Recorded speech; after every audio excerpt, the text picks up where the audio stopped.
मुळ्याचे पराठे. प्रथम मुळा धुवून घेऊन नंतर तो म्हणजे शिलून घ्यावा आणि शिलल्यानंतर त्याचे साल काढून घेऊन नंतर किसून घ्यावा. त्याच्यानंतर मिरची टाकायची, बारीक मिरची करून नंतर त्याच्यामध्ये कोथिंबीर आणि गोड निंबाचा पाला टाकायचा. त्याच्यानंतर तिखट, मीठ, हळद आणि त्यामध्ये मीठ हिंग टाकायचं चवीसाठी.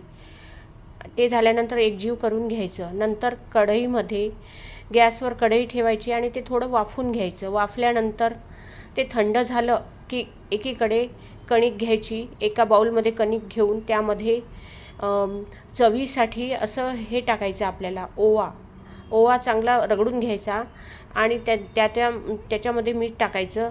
नंतर मोहनासाठी थोडं तेल टाकायचं. तेल टाकलं की मऊसूद होतो आणि नंतर पाणी घालून गोळा भिजवायचा आणि कणकेचा गोळा केल्यानंतर तो 10 मिनटं रेस्ट करायला ठेवायचा. 10 मिनटं रेस्ट केल्यानंतर इकडे ते मिश्रण थंड झालं.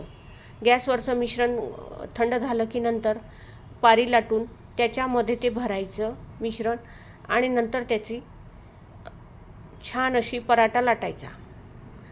बघा असा किती छान मऊसूत होतो आणि छान चविष्ट असा पराठा तयार. आता हा पराठा आपल्याला सॉससोबत खायचा. खमंग असा पराठा तयार आहे. आहा.